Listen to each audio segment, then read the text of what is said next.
Hello, everybody. Welcome to another amazing episode of Youth Connect. I'm Aiden. I'm Kevin. Joshua. I'm Nibras. I'm Logan. And I'm Jeffrey. And welcome to our Youth Connect. Hello, everybody. Welcome to another fun and awesome episode of Youth Connect. I want to first say this is the first time ever that we have gotten a full team. It is absolutely amazing. We got Kevin, we got Joshua, we got Nibras, we got Logan, and we got Jeffrey all here for this awesome episode of Youth Connect. But first off, we should always go over what in the world is Youth Connect. Well, Youth Connect is a news, interest, entertainment show that was created during the pandemic for the community, by the community. And everyone here is ready to give you some news, whether it be gaming news, whether it be some interesting news, whether it be some good story news, animal news, entertainment news, cooking knowledge, live music. We have everything. But first things first, the first thing that we always have to do is that we need to do some video game news.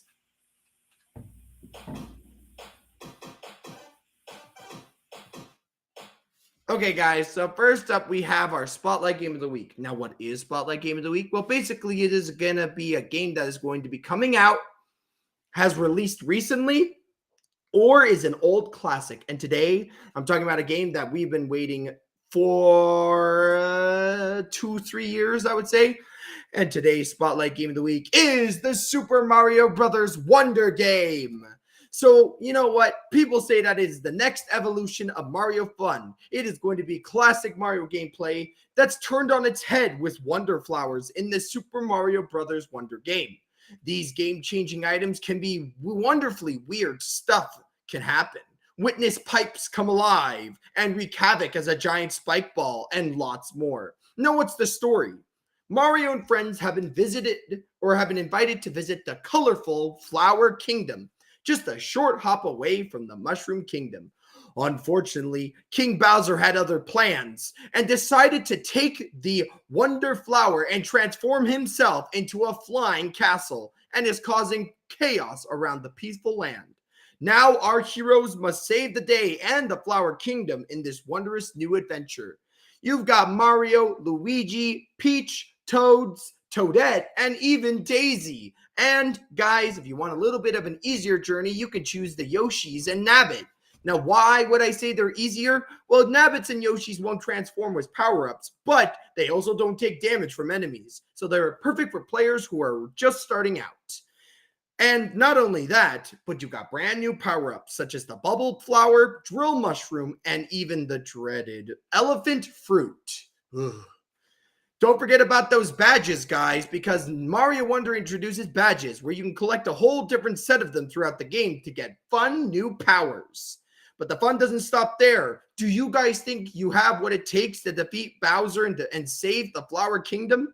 I know I am already. I've been playing it, and I got it last night due to the factor of being with my sister and being part of the midnight launch. But you guys can get the game today on the Nintendo Switch. If you guys like Mario, check this game out. Trust you me, if you think it's going to be easy, there are actually some stages that are pretty hard. Other than that, this has been my first gaming news. And next up, we're going to have some more. But before me, I got to go next to Kevin with some all-important news. And I just cannot wait to hear the interesting fact of the day.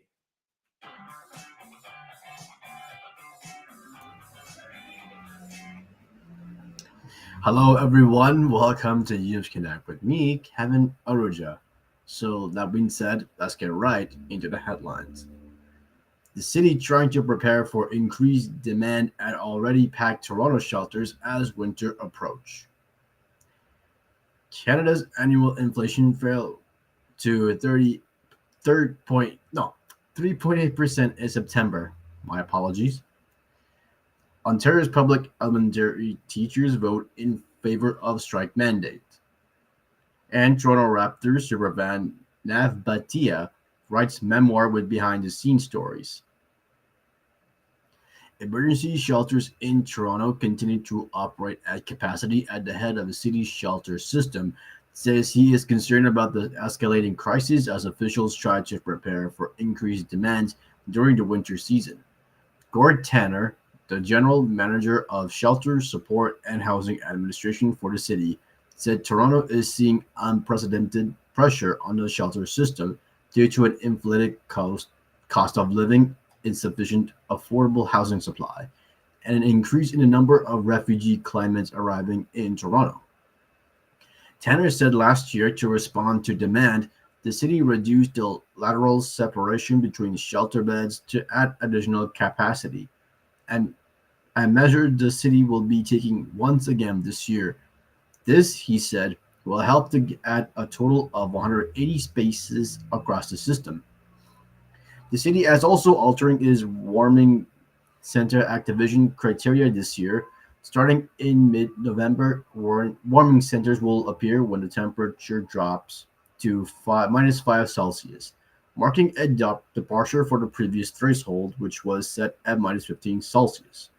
When asked if the faith-based and community organizations have taken in refugees, climate will be able to continue to house and feed asylum seekers throughout the winter. Tanner says church leaders have indicated that this arrangement is not sustainable in the long term. Canada's inflation rate edged down to 3.8% last month as price pressures eased around across the economy, setting the stage for the Bank of Canada to hold its key interest rate steady next week, economists say. Statistics Canada released its latest consumer price index report on Tuesday, which showed inflation slowing once more in September after rising to 4% in August. The data was a welcome surprise for economists. The federal agency said grocery prices were up to 5.8% year over year in September, compared with a 6.9% in August. The report shows the main upward pressure on annual inflation last month were mortgage interest costs, rent, food purchased from restaurants, gasoline, and electricity. Meanwhile, the lowest price for telephone services, natural gas, air transportation, childcare, and housekeeping services, and furniture helped pull inflation down. Economists reacting to the latest inflation data said that it has more evidence in the Bank of Canada, which is gearing up for a rate decision on October 25th, can remain the sidelines and wait for inflation to continue falling. The central bank's key interest rate sits at 5%, the highest it's been since 2001. The union representing the province public English elementary schools teachers has announced that its members have voted 95% in favor of a strike mandate as negotiations continue. This strike mandate does not guarantee that ETFO members will be engaging in work to rule strike action or heading to the picket lines, but the union now has that option if negotiations stall. Labor negotiations will continue in the days and weeks to come. Strike voters were called by ETFO and the Ontario English Catholic Teachers Association in September after both unions rejected the province's offer to take outstanding issues at the bargaining table to binding arbitration. The Ontario Secondary School Teachers Federation is the only one of the four main teachers unions have agreed to the province offer. Last month, nearly 80% of members voted in favor of a deal with the government to continue contract talks until October 27th before sending any remaining items to the arbitrator. Talks until October 27th before sending any remaining items. The agreement means that the union will not take strike action while trying to hammer out of the details of the latest collective agreement. More than half of respondents said they would support the use of legislation to stop teachers from going forward with strikes that would result in school closure. It should be noted that online polls do not provide a margin of error. And in sports news, entrepreneur and Toronto Raptors superfan Nav Bhatia is now an author. In an Instagram post on Thursday, Bhatia shares the news of his impending book, which is set to hit the shelves on February 27th in Canada.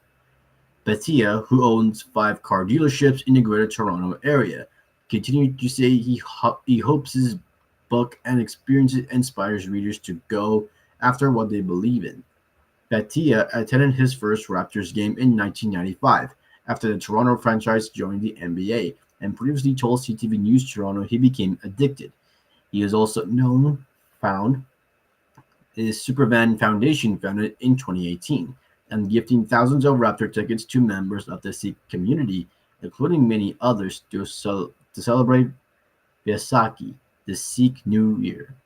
News of Bhattia's biopic also broke the same month, with Harold and Kumar actor Kyle Penn slated to play the superfan himself. In today's weather forecast, we've got rain this afternoon. The temperature is now 15 degrees. And tomorrow it will get mainly cloudy. The temperature will be 13 degrees. And now for the new topic for an interesting fact, I'm going to talk about mushrooms. But the pig does look like an egg, but it's mushrooms. So the fact is, though, the life cycle of a mushroom is very unique. Mushrooms are fungi and grow differently than fruits and vegetables. Mushrooms begin life as a fungal spores, which spores germinate. They grow into a lacy filament-like root network called mycelium. Have you ever seen a mushroom grow in the wild? What you cannot see is the underground network of mycelium that scavenges the soil for food. Mushrooms are decomposers and break down dead plants to recycle the nutrients. When mycelium is mature, it produces a mushroom which will spread its spores in the forest to continue the life cycle of the mushrooms. Mushroom farmers start from fungal spores to grow and harvest delicious mushrooms. It takes science to grow mushrooms. Mushrooms flourish under precise conditions. Mushroom farms are typically indoors, so farmers can replicate nature's perfect conditions. Each variety of mushrooms prefer a certain amount of heat, humidity, and airflow. Mushrooms grown from human consumption are grown in a very sterile environment to prevent any contamination. Pro tip: mushrooms need good airflow, so never store them in a plastic bag. Instead, store in their original packaging or a clean brown paper bag. And the last fact is mushrooms produce vitamin D when exposed to ultraviolet light, but they don't need light to grow. When some mushrooms are exposed to ultraviolet light, such as from sunlight or an ultraviolet lamp, they produce a nutritionally significant amount of vitamin D2. White mushrooms, cremini or brown mushrooms, portobello mushrooms, and mytic mushrooms are excellent producers of vitamin D2. When exposed to ultraviolet light, mushrooms have been exposed to UV light, are the only source of vitamin D in the produce aisle. Ask your producer buyer if they source mushrooms enriched with the vitamin D. With that, we come to the end of my segment. Tune in for next week's news, weather, and a very own interesting fact. I'm sending you back to Aiden. See you next Friday. All right, guys. I don't know if I'm the biggest fan of mushrooms, but I know that some people love mushrooms. Now, I do have a joke, and I apologize if it's very, very corny. Here comes the very, very bad joke. Are you ready for it, guys? Guys, what do you think a mushroom car would say? If a car was a mushroom, what would it say? What would it make? What noise would it make? I don't think it would make any noise. I would say from like a car. Any noise? What about you, Kevin? Mostly the carb sounds like All right. honking horns, right? Guys, here comes the bad joke. Are you ready? It would say, shroom, shroom. Get it? Because of vroom, shroom, Oh my shroom. gosh. Oh. Okay, You know I what, see. guys? Having a little bit I of thought it corny was joke- zoom, zoom, zoom when you said it, Aiden. Oh, but Yeah, but it's a the car, shroom. right? Shroom. Yeah, very awesome news, Kevin. I really appreciate it, and I bet a lot of people always awesome or very excited to hear about your news, and thank you. Anyways, I'm going to move on to the second gaming news because we got a full party. Anyways, I got you something that's going to be quite weird, guys. I got you a Spotlight Game of the Week 2. That's right, there's a second one. Why is there a second one? Well, the reason why is because this was suggested from my brother-in-law, Mike. He asked me, hey, can you not just talk about Mario Wonder and talk about the second game that a lot of fans are also excited about? So here you go, Mike. Today's second game of the week is Spider-Man 2. So, guys, why am I talking about Spider-Man 2? Well, Spider-Man 2 is huge, guys. And guess what? It just released today. And what's going on in Spider-Man 2? Well, Spider-Man 2 is going to include the Spider-Man Peter Parker and Miles Morales as they return for an exciting new adventure in the critically acclaimed Marvel's Spider-Man franchise for the PlayStation 5. You're going to be able to swing, jump, and utilize the web wings to travel across Marvel's New York, quickly switching between Peter Parker and Miles Morales to experience different stories and epic new powers as the iconic villain Venom threatens to destroy their lives, their city, and the ones they love. So what's going on? There's going to be story. It's going to include the incredible power of the symbiote forces Peter and Miles to face the ultimate test of strength, both inside and outside the mask, as they balance their lives, friendships, and their duty to protect those in need. And what's interesting is that they said that this game is quite interesting because you can swap between, obviously, Miles Morales, but you can also switch between Peter Parker. So you guys can tackle a story sometimes only with Miles Morales. Well, sometimes you can only tackle a quest with only Peter Parker. It's quite interesting. And obviously, you can battle a variety of new and iconic villains, including an original take on the monstrous Venom, the ruthless Kraven the Hunter, and the Violet Lizard, and many more. But what's interesting is that in the original games, you could only explore New York City. But brand new boroughs have been added, which include the boroughs Brooklyn and Queens. So not only can you explore New York City, but you can explore Brooklyn and Queens. How amazing is that? But some other locations can include Coney Island and more. This game looks quite interesting. Again, I'm not a big Marvel fan, but I know a lot of people, even the people that are currently watching right now, love Marvel. So if you guys ever have a PS5 and you ever have some time to spare, I recommend that you check out Spider-Man 2. Anyways, next up, we got Joshua with some good story news. And of course, you guys are going to love his animal news as well.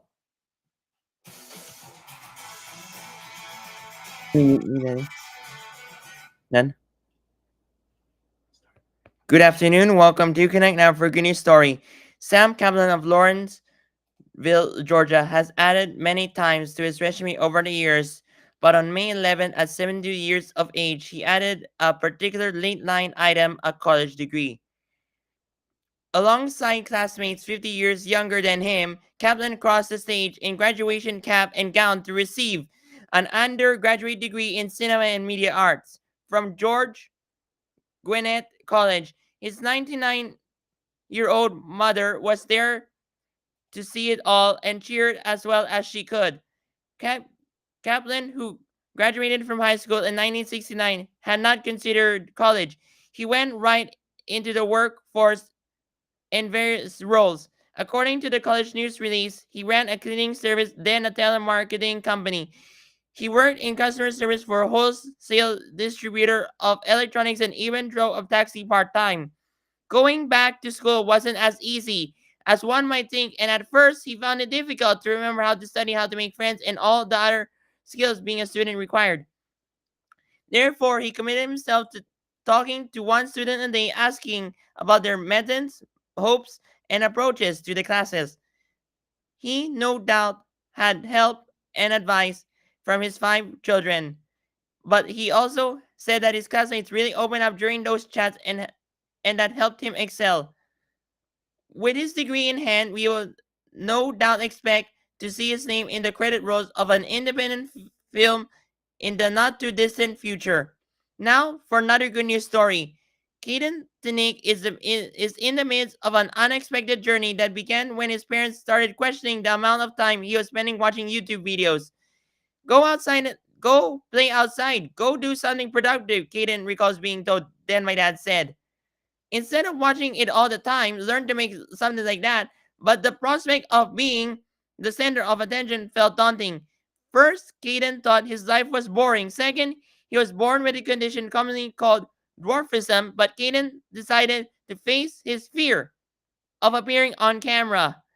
The then 11-year-old started researching how to produce content and even eventually shot, edited, and started in a video that showed him getting out of bed, running to the kitchen on his Segway, and climbing to the height of the counter to get water from the tap.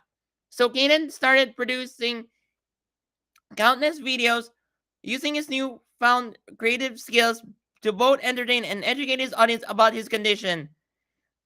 And then he endured 2 spinal injuries during the pandemic. He's had 14 major surgeries over 18 years that left him immune uncompromised and unable to attend high school for more than 2 years.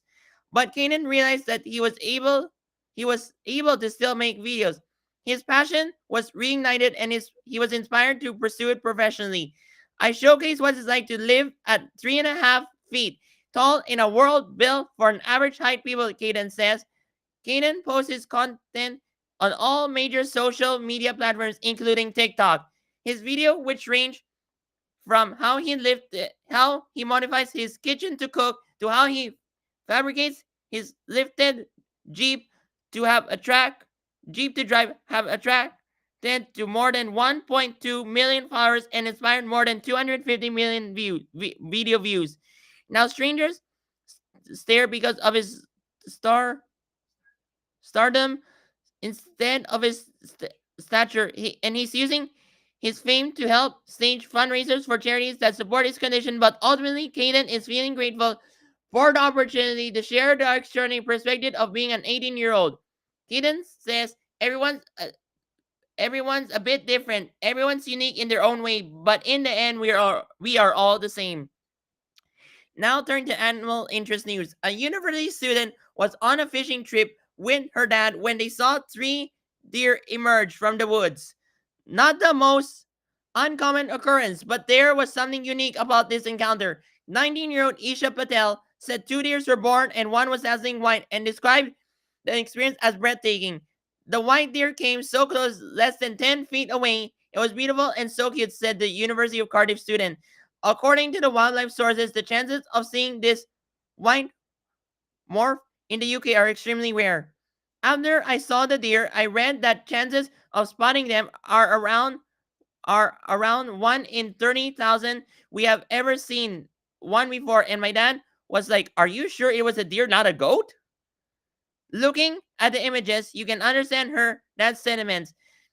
The deer had what is known as leucism, which is a recessive genetic trait that differs from albino animals, but that is also present in all animal species. Leucism is a lack of pigment cells across most of the body, in contrast to albinos, which are totally white and have pink eyes. White animals tend not to survive long in the wild since the coloration ruins their camouflage. But because white-tailed roe, fallow, and mule deer are hunted in many parts of the UK and US, also exclusively by humans, there are likely more leucistic deer around than ever before, since not many humans hunt, and those that do commonly will let a white tail go on its way. According to the Nature Conservancy, the exact location of the deer will not be identified in order to ensure the safety of the rare creature. This is Joshua Show reporting for Youth Connect. That's it for me. Now I'll send it back to you, Aiden. Now, I will say that rare white deer was absolutely beautiful, truly a work of art by nature. And most people call them albino species of animals. Like, for example, a polar bear would be considered albino because it's pure white. But did you know, guys, that there's also a albino kind of giraffe, like a pure white giraffe? And it's quite beautiful to see. So seeing a rare white deer is even more amazing. Thank you so much, Joshua. And guys, to keep the schedule tight and to make sure to conclude every single person, next up, we are going to put on Nibras. And Nibras is going to bring us some entertainment and podcast news.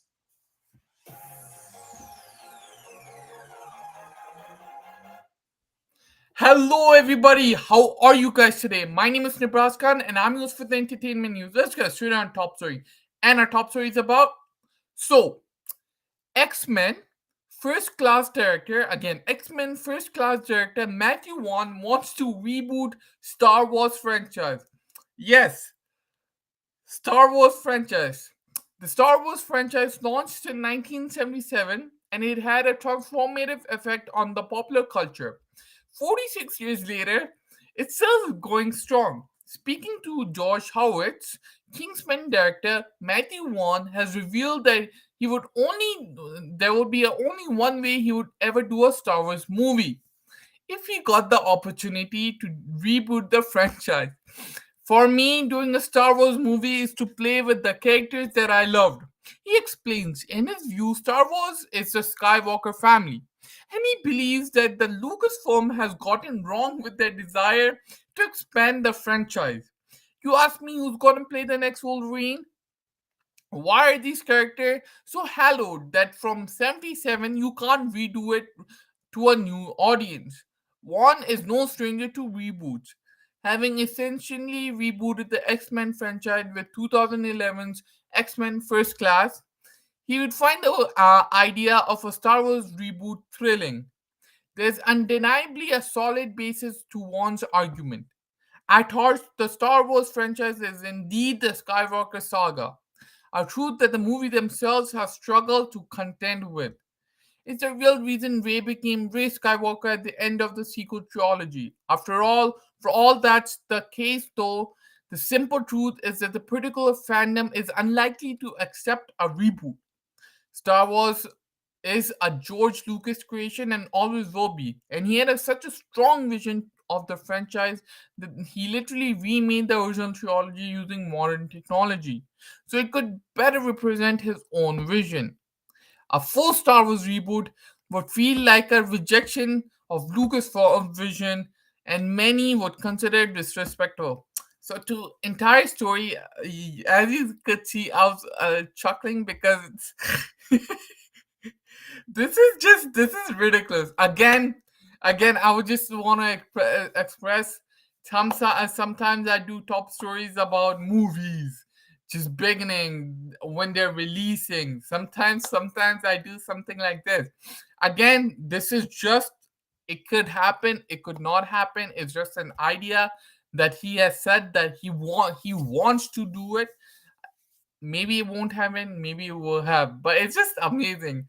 So it was about 46 years later, someone wants to reboot the whole franchise. It's just stupid. For me, it's just stupid. So now comment down below what you guys think. What should the franchise be, the whole thing should be rebooted after so many years? Let me know. Now to my second story. Now before I go to my second story, I'll let you give guys the fact of the day. Today's fact of the day is, drum roll please. Did you guys know the ancient Romans used to drop a piece of toast into their wine for good health and for also reducing the acidity of our often bitter wine? Yes, that's so true. Hence, now we call it a toast. So they used to put like breadcrumbs into their wine, into their drink, because it was so bitter. That's why I used to make a sweets. Imagine that. I did not know that. So I never thought about it, but I used to think, why do they say toast? Now you know, bread, toast. It's that simple. Imagine that. So if you think about it, something went across. Like toast has gotten to the to this century, right? But imagine some things didn't go. Like their punishments were brutal. So some things went across, came here, some things didn't. Like toast is just unbelievable. If you didn't know about it, comment down below. If you like this fact, comment down below. Awesome. Now to my second story. Now my second story is about the podcast. So the podcast name is Joe Rogan Experience. So the Joe Rogan Experience, hosted by comedian Joe Rogan, is one of the most popular podcasts of all time. Rogan welcomes a range of celebrity guests to discuss everything from entertainment to current affairs. This podcast can always be continued to add a fresh opinion to a public discourse and to feature a star-studded guest list.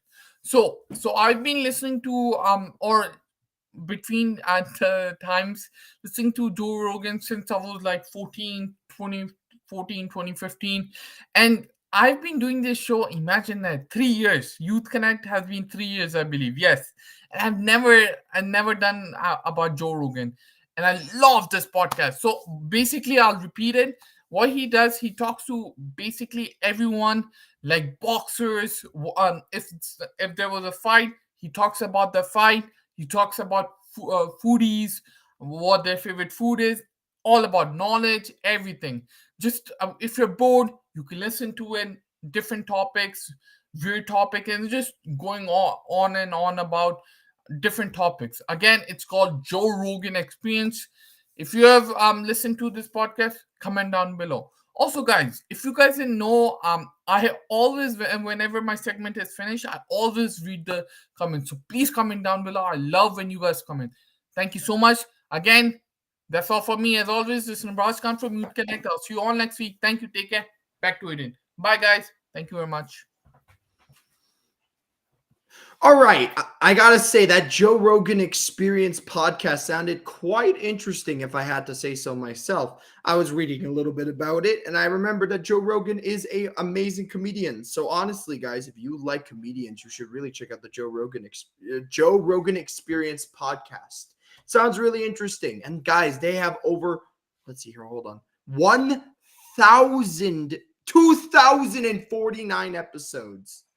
Oh, now they are like 3 hours to 4 hours each. So guys, get comfy. And if you really want to listen to a long podcast, remember to check out the Joe Rogan Experience. Oh, Joe Rogan Experience. Yes. Thank you so much, Nibras. Gotta keep the train moving, guys. And who do we have next? Well, if I remember correctly, next up we have Logan, who's going to be sharing us with his cooking expertise.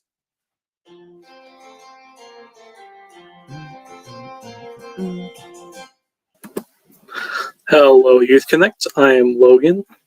Now, every day we are creeping closer and closer to the Halloween night, which is coming in, 11 days? Yeah, 11 days.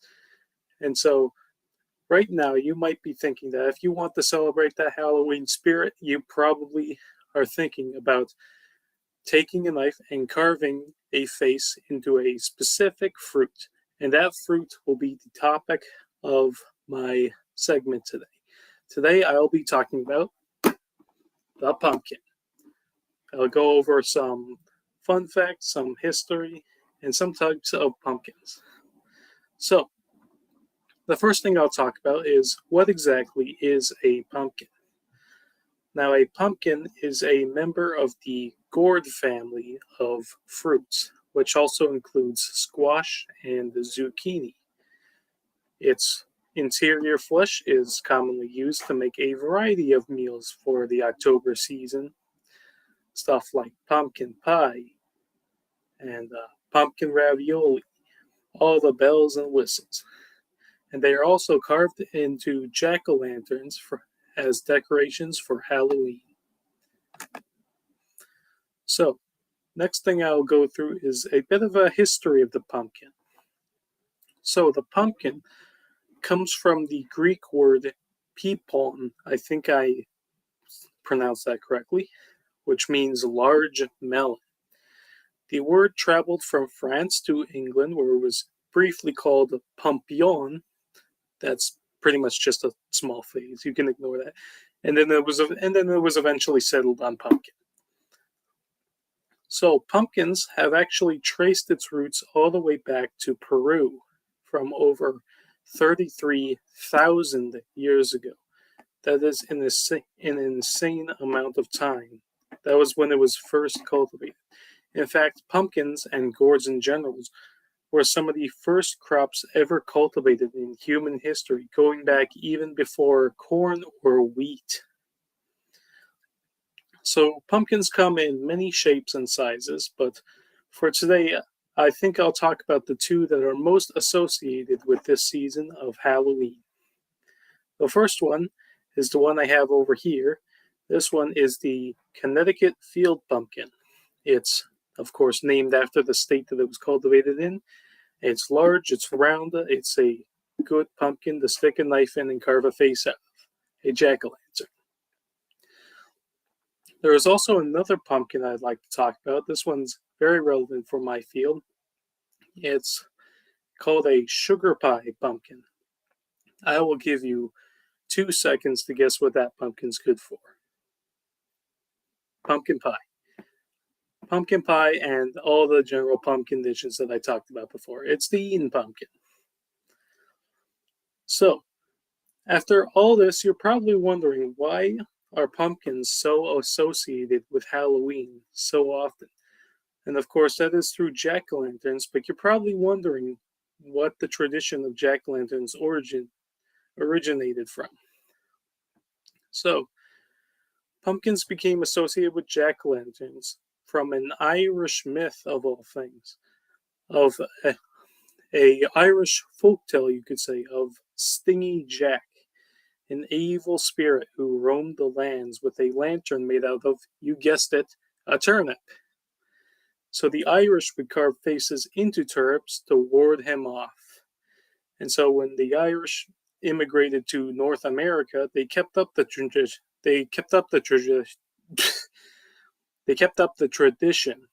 but instead of using turnips, they decided to switch over to using pumpkins because they were more abundant and they found them a lot easier to carve.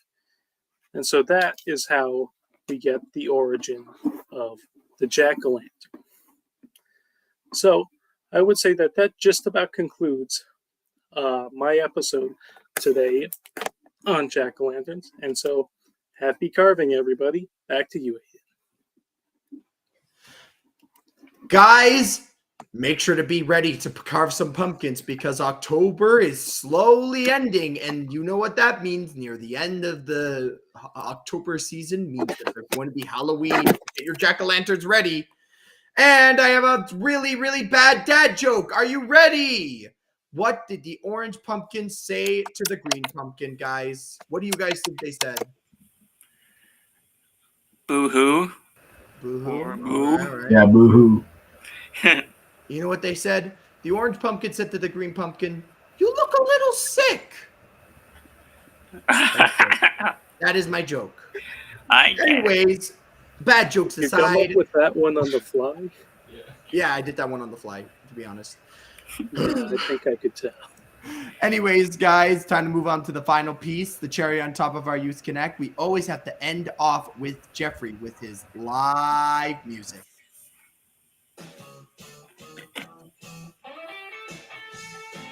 Huh? Hi, everybody. Hope you're ready. Hope you're ready to hear some music from myself, Jeffrey, your live musician. I just want to say, I know you're used to seeing me dancing and rocking out and going all crazy, all that stuff.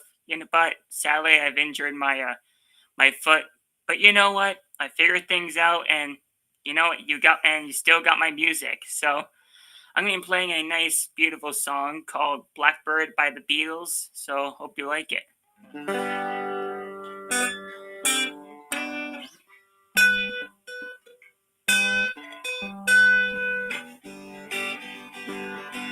Blackbird sitting in the dead of night. Take these broken wings and learn to fly all your life.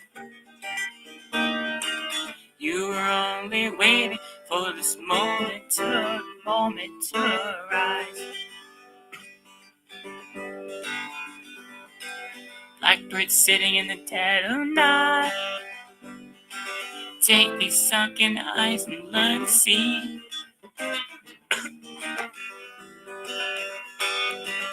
All your life. You were only waiting for this moment to arise. Blackbird fly. Blackbird fly. Blackbird fly. Into the light of a dark black night.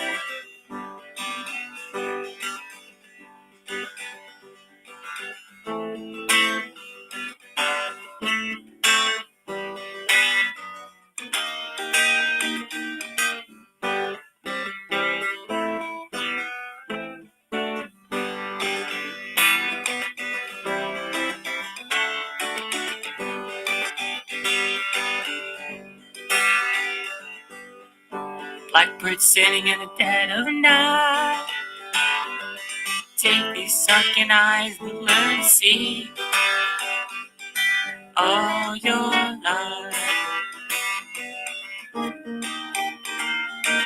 You were only waiting for this moment to arise. Blackbird fly.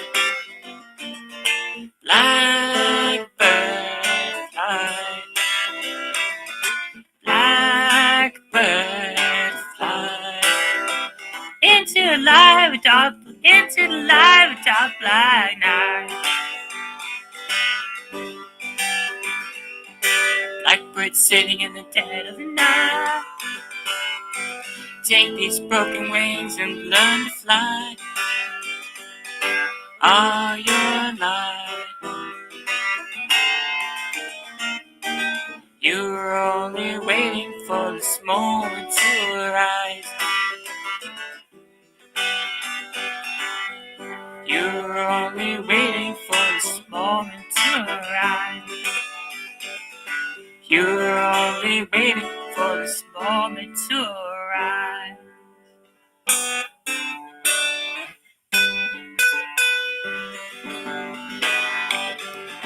Blackbird sitting in the dead of night. Take these sunken eyes and learn to see all your life. You were only waiting for this moment to be free. You were only waiting for this moment to breathe. You were only waiting for this moment to rise. Blackbird sitting in the dead of night. Take these sunken eyes and learn to see all your life. You were only waiting for this moment to arise. You were only waiting for this moment to arise. You were only waiting for this moment to arise. Thank you, everybody. This is Jeffrey, your live musician. I'll see you all next week. Hopefully, I'm back in action again. And see you all next week. Bye, everybody. Back to you, Aiden. Make sure to check out my website, jeffreyinkerman.com. Bye, everyone. Absolutely, guys. Please do check out Jeffrey's awesome website, where you might be able to even see some of his songs in video form, his music videos, as we call them. Anyways, one more fun joke for the road. You know what? I don't think we have enough time for it.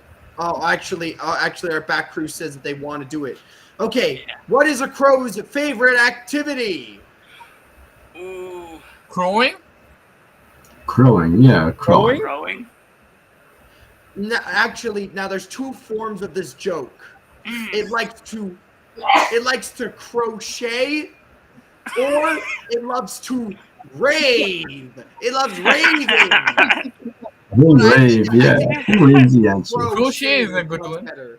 Yeah, I love that. Anyways, guys, I hope you liked this episode of Youth Connect. If you did like Youth Connect, make sure to like, comment, and subscribe.